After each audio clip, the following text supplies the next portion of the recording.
Large majority of Americans say country lags in testing availability, poll. As more and more states and communities ease restrictions to jumpstart the reopening process, strong majorities believe the country lacks sufficient testing and are also skeptical about returning to pre-pandemic activities, including sending kids back to school. A new ABC News, Ipsos poll released Friday finds nearly 3 in 4 Americans believe there are not enough tests available in the United States, compared to only 26% who said there is adequate testing available right now. In the new poll, released the same week in which the debate over when students will return to school created a divide between President Trump and the nation's top infectious disease expert leading the effort to combat the coronavirus, more than 2/3 of Americans who have a child under the age of 18 living at home who had been enrolled in school before the pandemic said they are not currently willing to send their child back to school. Only 31% said they would send their child to school in the survey, which was conducted by Ipsos in partnership with ABC News using Ipsos Knowledge Panel. In an ABC News, Ipsos poll that was conducted 2 weeks ago with a differently worded question, 45% of Americans with children who had been enrolled in school before the pandemic said they would be likely to send their children back to school if stay-at-home orders were lifted. Even among Republicans, only half said there is enough testing available right now, and less than half are willing to send their kids to school. Among Democrats, only 10% said there is sufficient testing, and only 15% said they are willing to send their kids to school.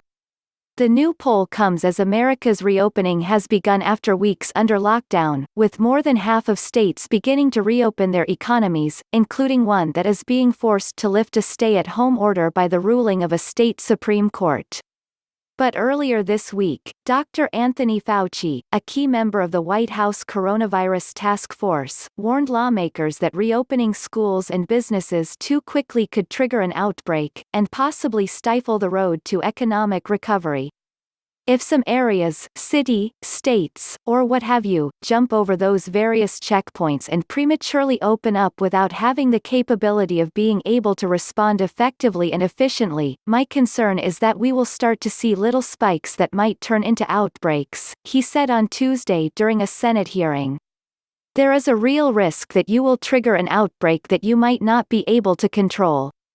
Which, in fact, paradoxically, will set you back, not only leading to some suffering and death that could be avoided, but could even set you back on the road to trying to get economic recovery. Trump rebuffed Fauci's assessment, telling reporters Wednesday during a meeting with the governors of Colorado and North Dakota in the White House's Cabinet Room, "I was surprised by his answer, actually, because, it's just, to me it's not an acceptable answer, especially when it comes to schools." Trump said that Fauci's caution on reopening the economy reflected the fact that Fauci wants to play all sides of the equation. "I think you should absolutely open the schools," Trump said. "I don't consider our country coming back if the schools are closed. The only activities that a majority of Americans are willing to get back to immediately are grocery shopping, going to work and getting a haircut." 2 weeks ago, in that previous ABC News, Ipsos poll with a slightly different question, 77% and 51% of Americans said they were likely to return to work and get a haircut if restrictions were relaxed in the next day. The question about grocery shopping was not asked in the poll 2 weeks ago.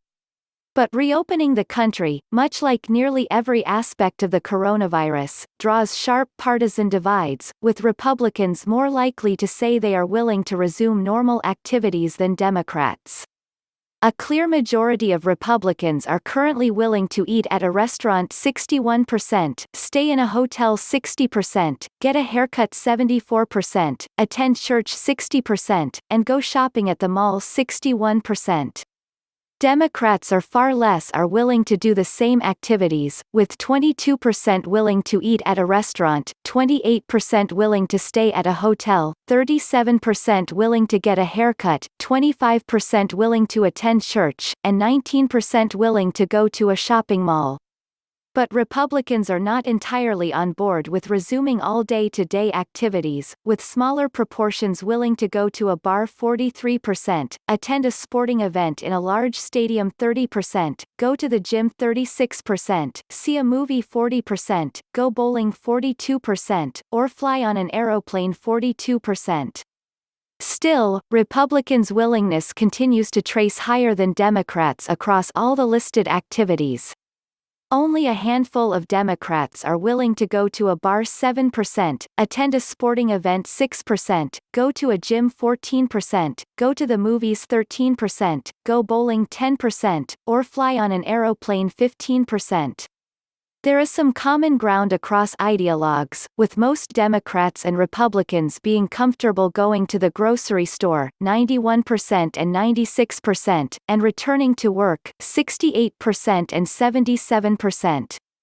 An overwhelming majority of Americans remain concerned about contracting the coronavirus, 79%, but that anxiety still doesn't appear to cross partisan lines, with Democrats far more worried about getting infected than Republicans by a 20-point margin.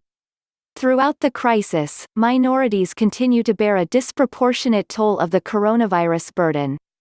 But only slightly more non-whites than whites are concerned about getting COVID-19, 83% to 76%, and roughly the same number of non-whites and whites believe there is not enough testing available, 75% to 72%. But when it comes to a return to normal, non-whites are less likely to resume most of the activities listed, except for going to the grocery store, eating at a restaurant, staying in a hotel, flying on an aeroplane, and going to the movies. Thank you for watching our video. Please show your support by subscribing to our channel and turn on the notification. Follow us on Twitter, Instagram, Facebook and Reddit for more videos.